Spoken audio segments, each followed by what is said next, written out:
السلام علیکم ناظرین، سلامتی ہو آپ پر جہاں بھی آپ ہوں۔ کیلنڈر پر آج تاریخ ہے 4 شعبان المعظم، انگریزی تاریخ 25 فروری ہے۔ اپنے میزبان راہی حجازی سے عالمی خبریں سنیے۔ جاپان کا ترکیہ اور شام کے لیے بڑی امداد کا اعلان۔ جاپان مرکزی کابینہ کے سیکریٹری نے ترکیہ اور شام کے لیے تقریباً $27 ملین کی ہنگامی انسانی امداد کا اعلان کیا ہے۔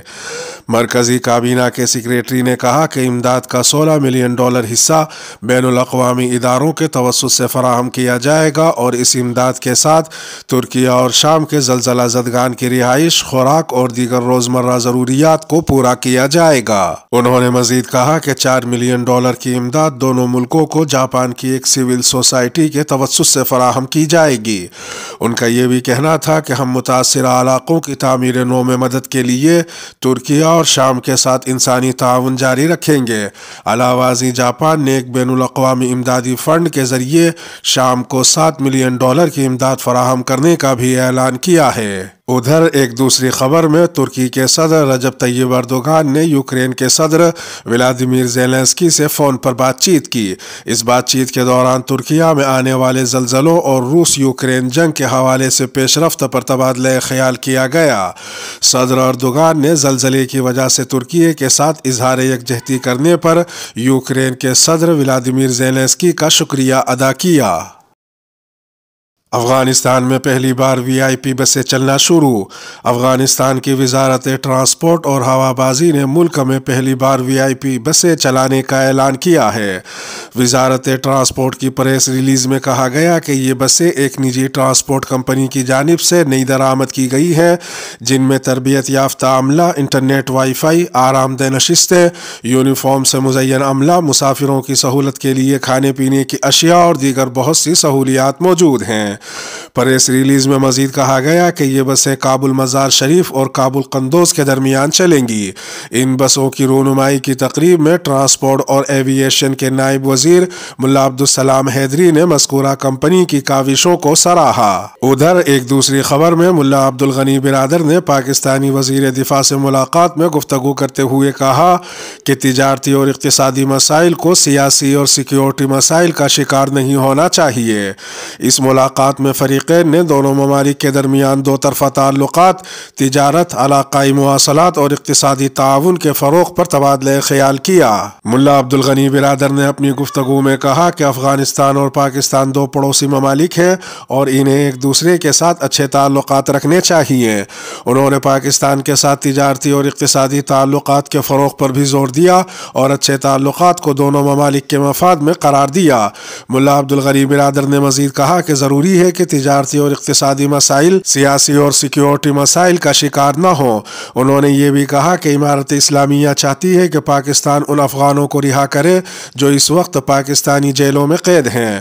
ملا عبدالغنی برادر نے مزید کہا کہ طورخم اور اسپین بولدک کے تمام مسافروں کو ضروری سہولیات فراہم کی جائیں اور ایمرجنسی مریضوں کی آمد و رفت کے لیے خصوصی سہولیات پیدا کی جائیں۔ دوسری جانب پاکستانی فریق نے طالبان حکومت کو ان مسائل کے حل کی یقین دہانی کرائی اور مزید کہا کہ اس سلسلے میں متعلقہ وزارتیں اور نامزد کمیٹیاں تیزی سے کام کریں گی۔ انور سادات کے پاسپورٹ کی امریکہ میں ہزاروں ڈالر کی بولی، بیٹی نیلامی سے لا علم۔ امریکہ کے ہیریٹیج نامی نیلام گھر نے مصر کے سابق صدر انور سادات کا سفارتی پاسپورٹ عوامی نیلامی میں فروخت کے لیے پیش کر کے بہت سے لوگوں کو حیران کر دیا ہے۔ نیلام گھر کے اعداد و شمار کے مطابق یہ ایک پاسپورٹ ہے اور اس پر نمبر 1 درج ہے۔ اسے 19 مارچ 1974 کو جاری کیا گیا تھا اور یہ 18 مارچ 1981 تک کارآمد رہا۔ پاسپورٹ سے پتہ چلتا ہے کہ سابق مصری صدر نے اس پاسپورٹ پر سن 1978 میں امریکہ کا دورہ کیا تھا۔ یہ ایک تاریخی دورہ تھا جس میں انہوں نے سابق امریکی صدر جمی کارٹر سے ملاقات کی تھی۔ اس دورے میں انور سادات اور اسرائیلی وزیر اعظم نے کیمپ ڈیوڈ معاہدے پر دستخط کیے تھے۔ پاسپورٹ کے بار بار استعمال سے یہ تھوڑا خراب بھی ہوا ہے اور اس کے بعض اوراق پھٹے ہوئے ہیں۔ انور سادات کا پاسپورٹ 48 صفحات پر مشتمل ہے، جسے عربی اور فرانسیسی دونوں زبانوں میں پرنٹ کیا گیا تھا، جبکہ نیلام گھر کا کہنا ہے کہ اس نے یہ پاسپورٹ $47,000 کی بڑی قیمت میں فروخت کیا ہے۔ دوسری جانب مقتول مصری صدر کی بیٹی رقیہ سادات نے العربیہ.net کو بتایا کہ وہ اس بارے میں کچھ نہیں جانتی۔ وہ حیران ہے کہ ان کے والد کا پاسپورٹ نیلامی ہال میں کیسے پہنچا اور اسے عوامی نیلامی میں کیسے بیچا گیا۔ انہوں نے مزید کہا کہ وہ اس معاملے کی تحقیقات کا مطالبہ کریں گی اور یہ پتہ چلائیں گی کہ پاسپورٹ کس نے نکالا، اسے نیلامی ہال میں کس نے بیچا، کس نے خریدا، اور اس واقعے میں شریک تمام افراد کا پتہ چلائیں گی۔ راولپنڈی میں خونی بسنت، کم سن بچی سمیت 3 افراد جاں بحق، 50 سے زائد زخمی۔ راولپنڈی میں بسنت کے دوران فائرنگ کے واقعات میں کم سن بچی سمیت 2 نوجوان جاں بحق، جبکہ گولیاں لگنے، پتنگ کی ڈور اور چھت سے گرنے کے نتیجے میں 50 سے زائد زخمی ہو گئے، جن میں بیشتر بچے ہیں۔ ایکسپریس نیوز کے مطابق انتظامیہ کے بسنت پر پابندی اور پولیس کے اقدامات کے دعووں کی عوام نے قلی کھول دی اور انہوں نے کھل کر قانونی احکامات کی دھجیاں اڑائیں۔ بسنت کے دوران ہوائی فائرنگ اور قاتل ڈور کا آزادانہ استعمال کیا گیا۔ سرکاری اسپتالوں سے حاصل کردہ اعداد و شمار کے مطابق بسنت میں تھانہ رتا کی حدود میں سر میں گولی لگنے سے 20 سالہ ارحم افضل جاں بحق ہوا، جبکہ محلہ فضل آباد میں 14 سالہ علی پتنگ اڑاتے وقت کرنٹ لگنے سے جاں بحق ہوا۔ راولپنڈی کے علاقے موہن پورہ کی رہائشی 7 سالہ ہانیہ کے سر میں گولی لگی، جو اسپتال میں دوران علاج دم توڑ گئی۔ دوسری جانب پولیس نے مختلف علاقوں میں کارروائیاں کر کے پتنگ بازی اور ہوائی فائرنگ کرنے والے درجنوں افراد کی گرفتاری کا دعویٰ کیا ہے، جبکہ متعدد پتنگ فروشوں کو بھی گرفتار کیا گیا ہے۔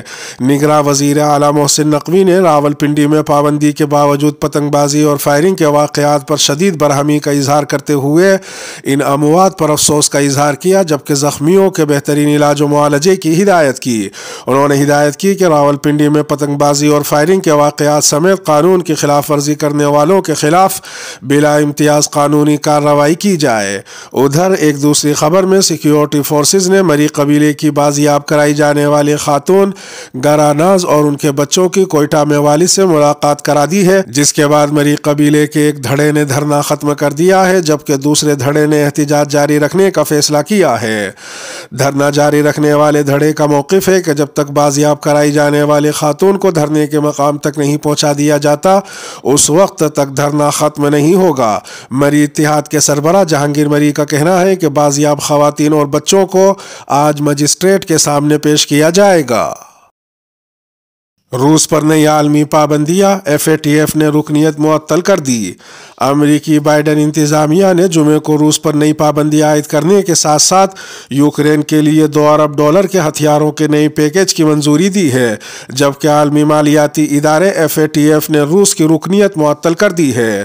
24 فروری کو یوکرین پر روسی حملے کا 1 سال مکمل ہونے کے موقع پر G7 ممالک کے رہنماؤں نے یوکرین کے صدر ولادیمیر زیلنسکی کے ساتھ ورچوئل ملاقات کے بعد ایک مشترکہ بیان میں کہا کہ یوکرین کے ساتھ کھڑے ہونے، ضرورت کے وقت میں ممالک اور لوگوں کی حمایت کرنے اور قانون کی حکمرانی پر مبنی بین الاقوامی نظام کو برقرار رکھنے میں ہماری یکجہتی کبھی نہیں ڈگمگائے گی۔ خبر رساں ادارے روئٹرز کے مطابق عالمی مالیاتی جرائم پر نظر رکھنے والے ادارے FATF نے جمعے کو روس کی رکنیت معطل کرتے ہوئے کہا کہ یوکرین میں ماسکو کی جنگ اس تنظیم کے اصولوں کی خلاف ورزی ہے۔ واضح رہے کہ FATF ایک بین الحکومتی ادارہ ہے جو منی لانڈرنگ اور دہشت گردی کی مالی معاونت سے نمٹنے کے لیے عالمی معیارات طے کر کے یہ جانچتا ہے کہ آیا ممالک ان کا احترام کرتے ہیں یا نہیں۔ دوسری جانب برطانیہ نے بھی جمعے کو ایسی کمپنیوں پر پابندیاں عائد کرنے کا اعلان کیا جو روس کو میدان جنگ کا سامان فراہم کرتی ہیں۔ حکام نے کہا کہ وہ جنگ میں استعمال ہونے والی تمام اشیاء جیسا کہ طیارے کے پرزے، ریڈیو آلات اور ہتھیاروں کے الیکٹرانک پرزے روس کو برآمد کرنے پر پابندی عائد کریں گے۔ آسمان سے مچھلیوں کی بارش، شہری حیران۔ آسٹریلیا کے ایک دور دراز قصبے میں بارش کے دوران آسمان سے مچھلیاں برس پڑی۔ یہ غیر معمولی نظارہ دیکھ کر رہائشی حیران رہ گئے۔